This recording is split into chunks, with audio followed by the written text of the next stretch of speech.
Hey everyone, welcome to today's edition of One Single Story, where each weekday we tackle a single relevant question based on our Bible reading for that day. This week our reading is centered around the book of Mark, and today I'm joined by Rexroad and Sheryl Daughety, and we are looking at Mark. Today we're going to be looking at Mark chapter 2, but the theme of Mark is the suffering servant. So Mark's one of the four Gospels, and it focuses on Jesus' ministry as this suffering servant. It begins with Jesus' baptism of John the Baptist, followed by stories of him teaching, healing, and some other miracles that he does.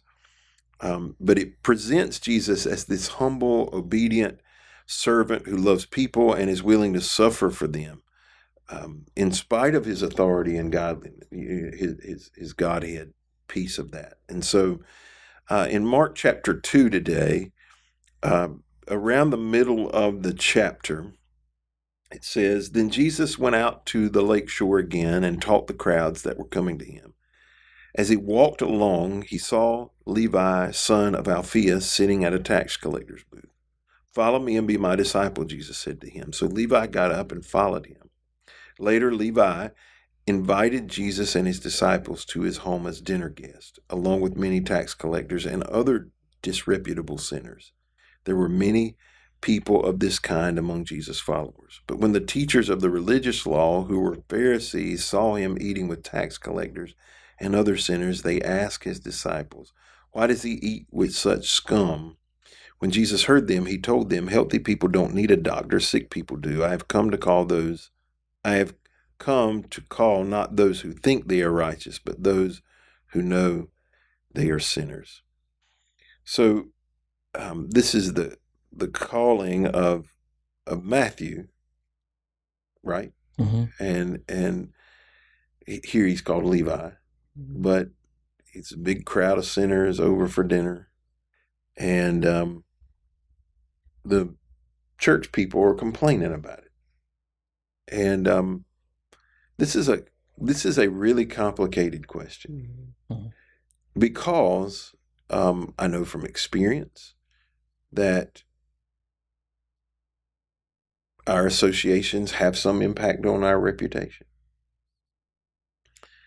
And we're called as believers to live above reproach, which means that we shouldn't allow our reputation to be called into question. We have to be careful about it. Now, I know some people who go to great lengths. They don't associate with anybody who has questionable character. I mean, they don't want to be seen with them. They must not have many friends. They don't. And then I know other people who use this as an excuse to not choose their circle wisely. So the question that I want to ask today is, how do we balance building relationship with those who are lost and at the same time managing a reputation in community? We see right in here that the people were following Jesus because he just healed a paralyzed man, so he had credibility in what he was doing, and he was being followed by a great mass of people, and some of the people were just following for the hype. But when he was passing by Levi and he said, "Come and follow me," Levi had been basically betraying his own people by collecting taxes for the Roman government, and then a lot of times they would take more for themselves. And then so he was despised by people. Tax collectors were considered worse than prostitutes in the eyes of the Jewish people. But he was actually getting paid attention to by this Jesus that wasn't acting like the religious leaders. He obviously was respectable, but he was paying attention and giving care to those that usually weren't receiving it. They were usually receiving like a side eye or somebody sidestepping and trying to stay away from them and everything, almost like they had the plague or something. So I think that's one of the biggest things that made Jesus different than them. But when he went and he ate with them, he wasn't condoning their life. I mean, much like the woman at the well, he told her to go and sin no longer. He didn't say she wasn't doing anything wrong, but he wanted to make sure that the people were doing a heart check on themselves first before they were like tearing down somebody else. Because we're all sinners. I mean, and some of us just need a lot of extra love and help along the way. But as followers, we can't be a part of those things while we're trying to reach the people. Yeah, and I think, well, first of all, I think there's a difference between you wanting to maintain a good reputation and you living the life that you should be living. Because you can maintain a pretty good a pretty good reputation without living the life you're supposed to be living if you're just hiding a lot of Right. stuff, you know. And I don't really think that Jesus lived like that. I mean, that's a pretty good example that I don't think he lived a life where he was worried about his reputation. He was worried about sinners who needed what he had. And I think that we have to live more on that side of that coin than we do. But I mean, having said that, you know, if you're trying to reach people who might have problems with being an alcoholic, it's one thing for you to hang out at their house or invite them to do something with you, but it's another thing for you to go hang out at the bar. You know, that's when you might be running into some issues with reputation that you would have to account for. Do you understand what I'm saying about Right. the difference? Yeah, I think. yeah. Are there people that you would have concerns about hanging out with? I mean, I'm sure there are for different reasons. Yeah. I would just say there's usually an option that you can bring into the equation to make it so that you can be around that person if they're wanting to be around you for the right reasons. If they're just wanting to argue with you, or if they're wanting to just kind of like sway you in the wrong direction or trip you up, then you're wasting your time with that person. But I did like in here how Jesus said there at the end when he was talking about the hospital for the sick and all that, and then he said, let me say it right here. I have not come for those who think they are righteous. Context matters. So you talked about, you know, if you're going to hang out at the bar with your friends, you know, context matters. If I know people who have all kinds of different ministries where they go in to minister to people in different settings. They typically aren't doing it alone, you know, and they go in with one specific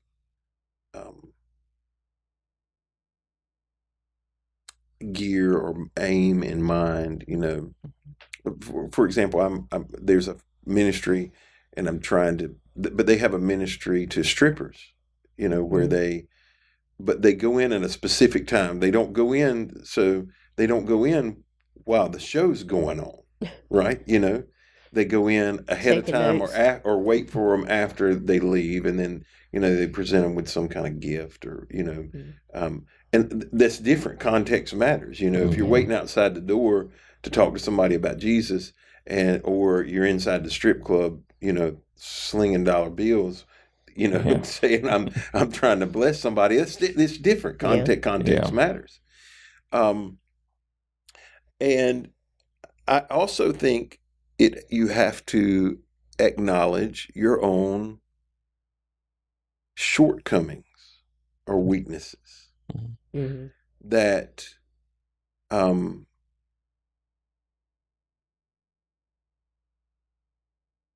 if you have struggled with an issue, so it's, for example, it's very difficult for alcoholics to go back into a bar setting and minister to people there, because the thing they're going to be bombarded with temptation if it's still a struggle, and most of them it is. Same is true with any other addiction that would be present. You know, you should avoid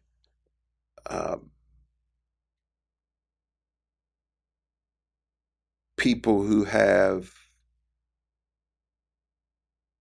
ill intentions towards you.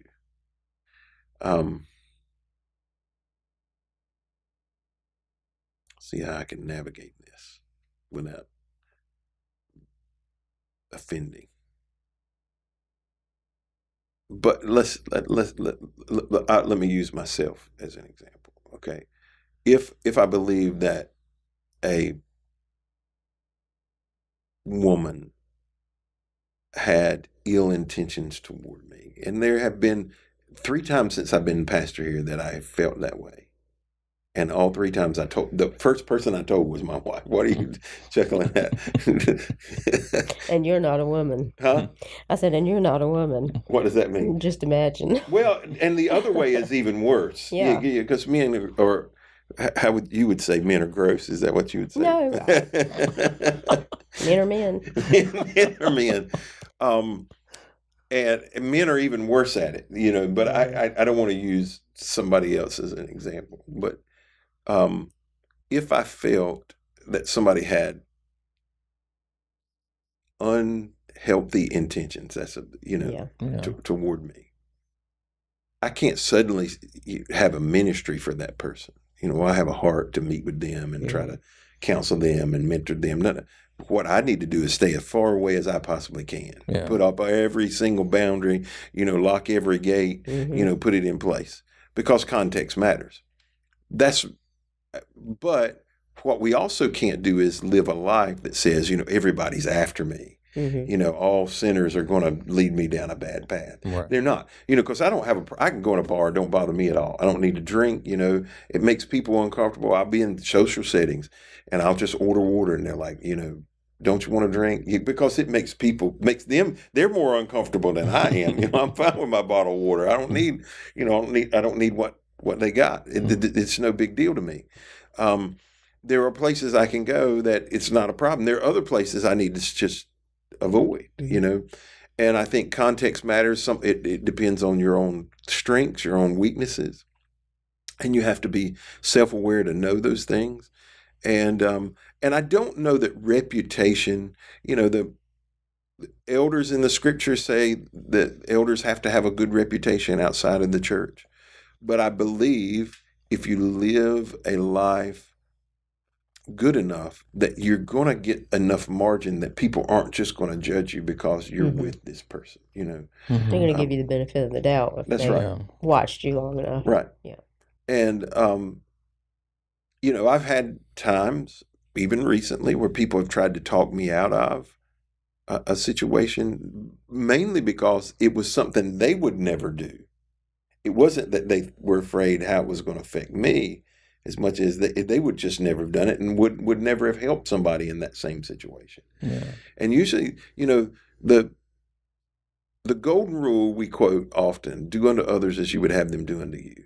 And I always add one piece to that because I think it clarifies it. It clarifies what I believe Jesus meant.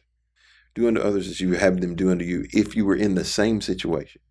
If I was in that same situation, what would I want people to do for me? Because as somebody who has college education, has a good job, has run my business, I own my house. Like if I see somebody who's in need, it's easy for me to say, get a job. What you need is a job. But I came from an environment where my dad worked all the time, and I saw him work all the time, and so I learned to work. If I'd come from 4 generations where there was nobody in the house that held down a job for very long, and I'd lived on government assistance, and that's all we ever knew, saying get a job is like speaking Spanish to them. It's foreign. It's a foreign language because they don't understand it. And so if I was in the same situation where no one had taught me how to work, no one had taught me the value of a work ethic, no one had taught me godly character, if I didn't, what would I do if I was in the same situation? And so when we hear the golden rule, I always think it's better to say, if I was in the same situation, how would I respond? If I had, just committed this sin, how would I want people to respond to me? If I was in this place, how would I want people to respond to me? And so I do think sometimes we put way too much emphasis on, well, what are people going to think? Yeah. And not enough emphasis on what does Jesus think? Yeah. Yeah, that's what you got to weigh it out against. Now you still have to, you can't put yourself, I could talk about this a long time because there's a few things on my mind right now. You can't put yourself in compromising positions. You can't do that, right? And what I mean by that is You can't put yourself in places where people can make an accusation and you can't defend it, you know. But having a bunch of sinner people over for dinner so you can tell them about Jesus shouldn't be held against you, you know. And obviously, like in this example right here, people outside could see inside, so it's not like they were hidden in some room or something, because they could actually see in there that what Jesus was doing, and to the point where Jesus was able to be motioned over to be questioned by this Pharisee. And I do also want to point out that I think one of the biggest differences here is that the Pharisees were so overly concerned with their holiness that everything was going to contaminate it. Yeah, or their perceived holiness. Right. Mhm. But then, one of the huge differences between that and Jesus was that his could not be taken away. That's right. Mhm. Yeah, So that's true. it was not a worry for him. Yeah. Well, thank you for joining us today on this edition of One Single Story. We hope that you'll be back with us tomorrow as we continue our conversation around the book of Mark.